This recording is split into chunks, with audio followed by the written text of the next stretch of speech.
Wow. Morning. Wow. Well, I thought this was going to be an intimate conversation between you and me and over thousands of our closest friends. Thank you all for being here. We're just so honored to have Kellyanne Conway come join us today in this very special Cpac. And I want to start by sharing a little bit about yourself. You started picking blueberries in a farm in New Jersey, raised by these incredibly powerful women, your mom, your grandmother, your two aunts. Yes. Then you become CEO of a polling company. You work with Republicans across the board, conservatives. Then you become the first successful female campaign manager, and now counselor to the president. Kellyanne Conway, what drives you? What drives you? First of all, everything that you've just said is a complete and absolute blessing. You know, women in this country work so hard, and not all of them get their shot. And I feel like I worked hard, but I also got my opportunity, which puts me in a different category of blessings. I was raised in a house. I call it South Jersey's version of the Golden Girls, with the house coats and everything. Nobody ever had a single political conversation. By my mom, her mom, two of my mother's unmarried sisters. My father left when I was very young. We have a great relationship now, and he certainly does with my 4 children. But I was raised to be a very strong and independent woman without anybody ever saying the word feminist or having a political conversation. We were taught to be free-thinking, independent, to look at your goals, and that old saying, you can never go home, was never true in my community. We always felt like we could go home. And I believe that Donald Trump is someone who is not fully understood for how compassionate and what a great boss he is to women. He's been promoting and elevating women in the Trump Corporation, in the Trump campaign, in the Trump cabinet, certainly in the Trump White House. It's just a very natural affinity for him. And I feel very fortunate to have had the opportunity late in the campaign to work with an incredible team. I mean, really an incredible team, to be one of an incredible team, to help him get elected, particularly against a female candidate. And Hillary Clinton should be applauded for her willingness to serve publicly. But I thought it was very telling this year, Mercedes, that many women looked past the commonality of gender and were looking for what they shared in terms of issues, ideology, vision, and just what they want out of their futures for themselves. The work-life balance that we all talk about is not elusive to me, and I don't have any special advice for America's women except to know who you are and to put your priorities in order and to not worry about what the naysayers and critics say. I mean, nobody understands your life but you. And really struggling as to whether or not to go inside the White House or to stay out, my children were first and foremost part of that decision. They were 12, 8, and 7, 4 terrible ages. She's got twins, I'm telling you. Twins. And my 7 and 8-year-old are here somewhere. They're visiting from break. They're right there. Girls. And they're so proud of their mama. But what I decided ultimately is that I work for a man in a White House where that work-life balance is welcomed. I do think that many of my male colleagues, or all of them, they appreciate the fact that they were raised by moms who either worked or didn't, or worked inside the home, or are married to women of the same ilk.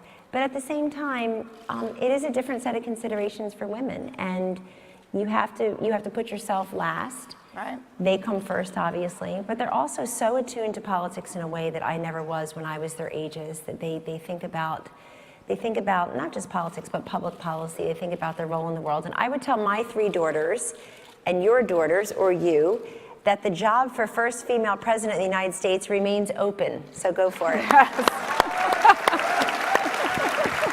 Fair enough. So there was this big women's march. The Democrats all claim that all women pretty much should be Democrats. I think one of the things you've done very effectively is explain how women belong in the conservative movement, that actually there are what I would call conservative feminism. How would you explain that? Well, I believe this generation, particularly the younger people, don't really like labels. and we're not necessarily joiners or liking to label ourselves, and that's great in its own right. So I don't know about calling yourself a feminist. I also, for me, it's difficult for me to call myself a feminist in the classic sense because it seems to be very anti-male, and it certainly is very pro-abortion in this context, and I'm neither anti-male or pro-abortion. So there's an individual feminism, if you will, that you make your own choices. Mercedes, I look at myself as a product of my choices, not a victim of my circumstances. And that's really, to me, what conservative feminism, if you will, is all about. My mother didn't feel sorry for herself. She was left with no child support, no alimony at a very young age, with a child to raise, a high school education, and she just figured it out. She didn't complain, she didn't rely upon government, she relied upon her own skill set, her own self-confidence, her own drive and moxie, and her own duty to me and her, and she relied upon her family and her faith. And I believe those are timeless lessons and timeless opportunities for all women in similar circumstances and situations. And I would just say, I mean, one thing that's been a little bit disappointing and revealing is that I hope will get better is, turns out there are a lot of women who just have a problem with women in power. You know, this whole sisterhood, this whole let's go march for women's rights, and, you know, just constantly talking about what women look like or what they wear, or making fun of their choices, or presuming that they're not as powerful as the men around. This presumptive negativity about women and power, I think, is very unfortunate, because let's just try to access that and have a conversation about it rather than a confrontation about it. Now, I will tell you, the conservative women and men in this room, we support you. We support you.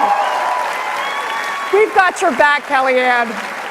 We've got President Trump's back as well. Now, you spent time privately with President Trump.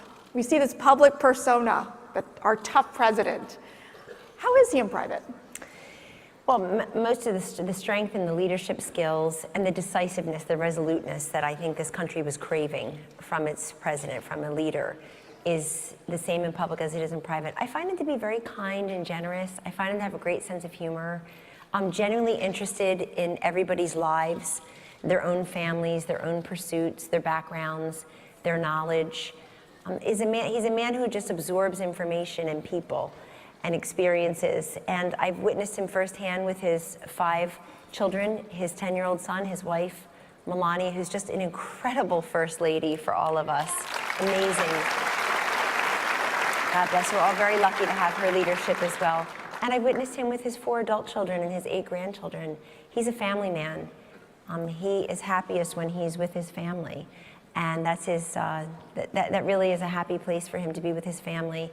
And so he's very generous, very kind, funny, compassionate, and people should really think about, when they see President Donald Trump, they should think about all the places that he was and could be, all the things he could be doing, the political motivators for many typical politicians, of which he's not one, mercy, money, power, prestige, fame. He had all of that, and he and his family have sacrificed mightily in those categories for him just to serve. And the idea that he is there because he wants to be there, because he believes in this country, he believes in its people, he believes in its promise, is very liberating. And you see that when you're with him privately, you see it publicly. But I find him to be incredibly gracious, energetic. I mean, the greatest compliment you can get from Donald Trump is not, hey, that's brilliant, or that was really smart, or great job.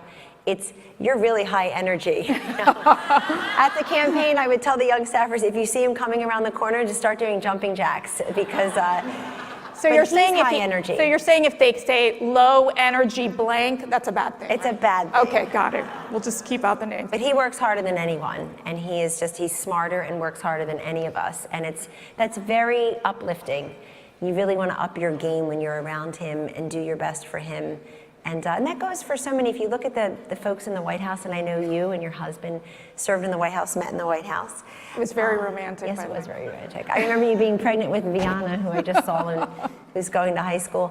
But if many people who work in the White House, you know, so many were staring at gold mines, have given up their own businesses, their own lives, their privacy, because you want to serve this president in this country at this time, which is very fraught, but it's also very promising. You know, I try to look at it through the positive side of the ledger. So much is negative these days, and so much is automatic. What can I find wrong in this? And a bunch of troublemakers.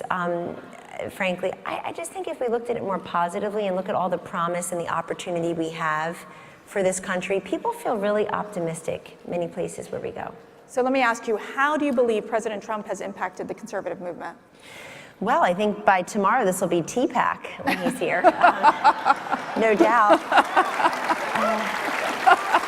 So every great movement, which the conservative movement is, of course, every great movement ends up being a little bit sclerotic and dusty after a time, and I think they need an infusion of energy. And in the case of candidate Trump and President-elect and nominee Trump, he went right to the grassroots and brought you along. He made people feel from the beginning they were part of this movement. And being part of a movement means you're not just witnessing a campaign externally, which is the way I think a lot of activists felt over the years at different periods of time, which is that they're just witnessing history rather than being a part of it. People felt really fully engaged. They felt like they had a seat at the table from the beginning. And I believe because it was such a tough competition in the Republican primary, you had 17 candidates, most of whom made their way through Cpac over the years, that he earned the nomination in a way that was bottom up instead of top down. He really replaced this fiction of electability with this revelation of electricity and brought people in. Also, I think Donald Trump, because he's not a legacy candidate, he's not a Bush or a Clinton, he's sort of the first candidate of his type, that non-politician, true outsider who's coming to shake up the system.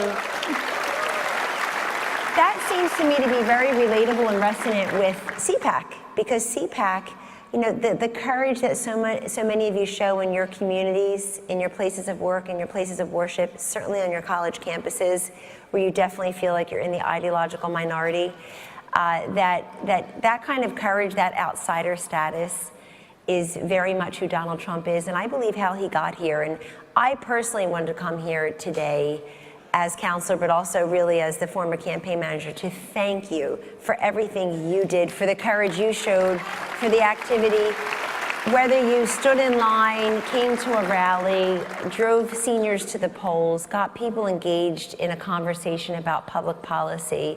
We really owe it all to you. Those margins of victories were slim in some of those states, but to have carried states for the first time in decades was truly remarkable. And I think it's a combination of Donald Trump and Mike Pence as the best messengers, quality candidates, and really the grassroots to helping deliver in that way. I just wanted to come and personally thank you.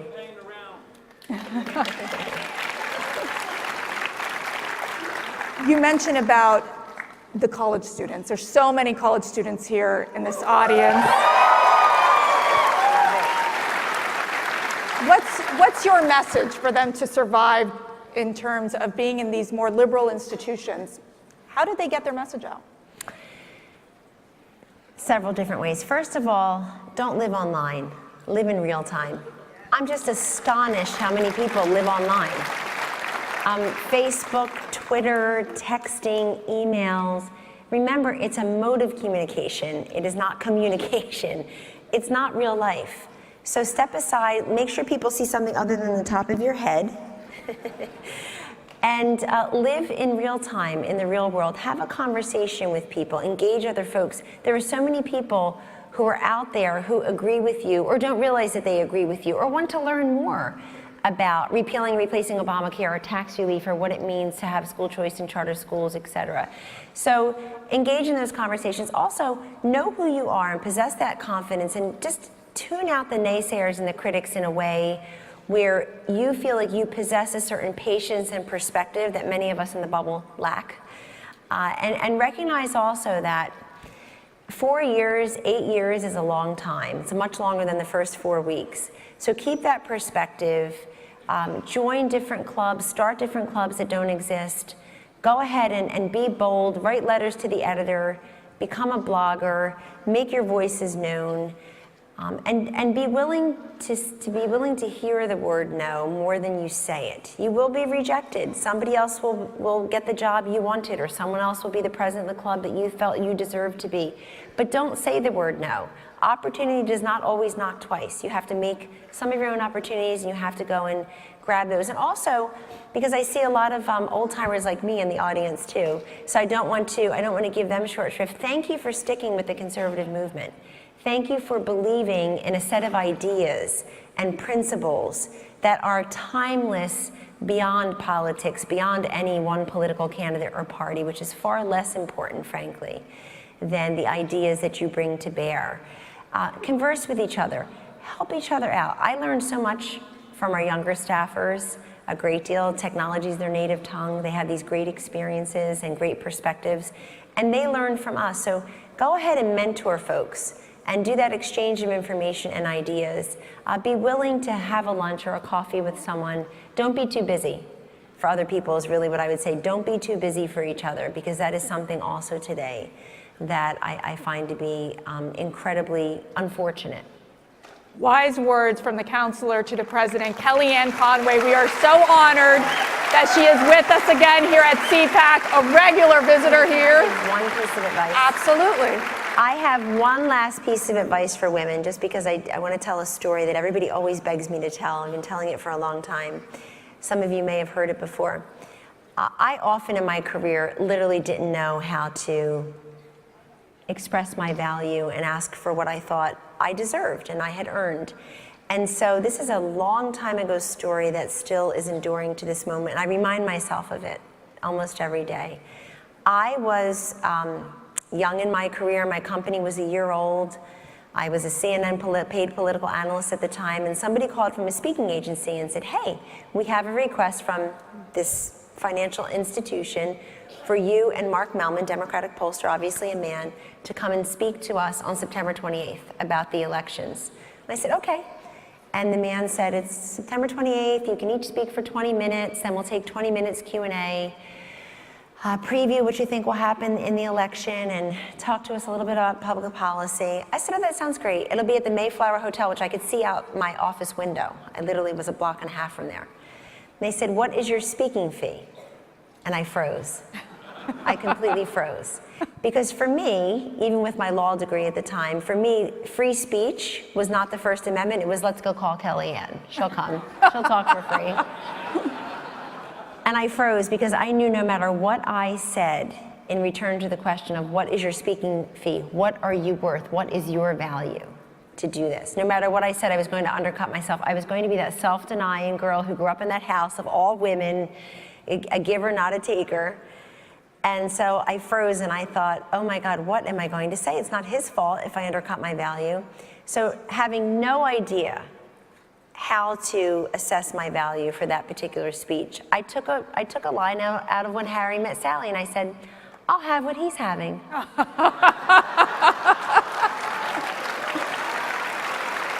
And the man said on the other line, this is 20 years ago, this is 1996, I was 28 years old. I'm 50, you don't have to do the math, I just turned 50. 50 is like the new 49 and nothing better, let me tell you. I said, he said, excuse me, and I said, well, you said Mark Mellman and I are going to do the same thing, show up at the same time, give the same remarks, so I'll have what he's having. And the man said in 1996, having never gotten $1 to give a speech before, he said, oh, well, Mark requested $3,500, would that be? And I said, that'll be fine. And I hung up the phone and I fell to the floor. I was so excited. So when in doubt, just say, I'll have what he's having. And indeed you'll get it. Thank you. Thank you.